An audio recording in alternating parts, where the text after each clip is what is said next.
राजस्थान के कोटा शहर में एक पुरानी हवेली है। हवेली का नाम है ब्रिज भवन, जो अब एक होटल है। इस होटल में देश दुनिया से पर्यटक आते हैं, लेकिन इसके अंदर कदम रखते ही एक आहट सी होती है। वो आहट है यहाँ पर वास करने वाली आत्मा की।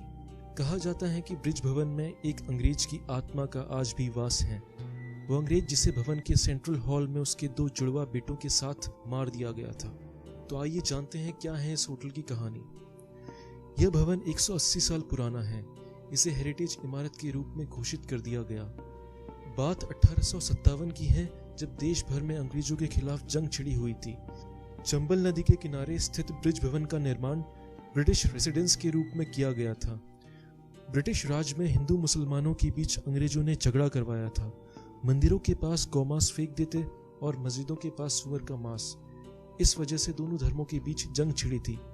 1829 में सती प्रथा का प्रतिबंध लगा दिया गया। बाद में जब आम जनता को अंग्रेजों की चाल समझ में आ गई, तब दोनों समुदायों के लोग एकजुट हो गए और एक संगठन बना लिया। 1857 में अफवाह फैल गई कि भारतीय सिपाहियों को दी जाने वाली बंदूकों की गोली को बनाने में पोर्क और बीफ का इस्तेमाल किया जाता है। हिंदुओं में गौमांस और मुसलमानों में पोर्क पूरी तरह प्रतिबंधित है। लिहाजा सिपाहियों ने विद्रोह कर दिया। इसी विद्रोह के दौरान मेजर चार्ल्स बर्टन और उसके 2 जुड़वा बेटे कोटा रेसिडेंसी में रहते थे। सिपाहियों ने विद्रोह की जंग छेड़ दी और ब्रिज भवन को घेर लिया। उस वक्त मेजर बर्टन की सुरक्षा में महज एक ऊंट चालक था। सिपाहियों के गुस्से को देखकर मेजर के दोनों बेटे ऊपर के माले पर चले गए और चिल्ला चिल्ला कर मदद मांगने लगे, जबकि मेजर को नीचे सेंट्रल हॉल में सिपाहियों ने पकड़ लिया और वहीं पर चाकू से गोद गोद कर हत्या कर दी। पिता की मौत को देख दोनों बेटे ऊपर की ओर भागे और अंत में जब उन्हें कुछ नहीं मिला तो छत से कूद गए। ऊंचाई से गिरने के तुरंत बाद उन दोनों को भी मार डाला गया।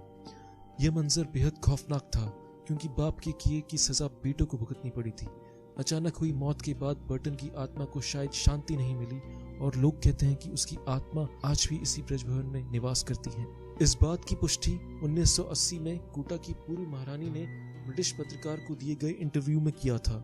उनका कहना था कि उन्होंने अपने ड्राइंग रूम में मेजर के भूत को देखा है। उन्होंने यहाँ तक बताया कि उन्होंने एक बूढ़े आदमी के अक्स को देखा, जिसके हाथ में एक डंडा था। हालांकि उन्होंने बताया कि उस आत्मा ने उन्हें कोई भी क्षति नहीं पहुंचाई। ब्रिज भवन, जो अब कोटा स्टेट गेस्ट हाउस बन गया है, यहाँ काम करने वाले लोग बताते हैं कि अक्सर छत व बगीचे में किसी के चलने की आवाजें आती हैं। लोग बताते हैं कि अगर रात के अंधेरे में कोई छत या बगीचे में जाता है तो उसे थप्पड़ पड़ जाता है। लोगों का मानना है कि यह थप्पड़ कोई और नहीं, मेजर का भूत ही मारता है। तो दोस्तों, ये था हमारा आज का वीडियो।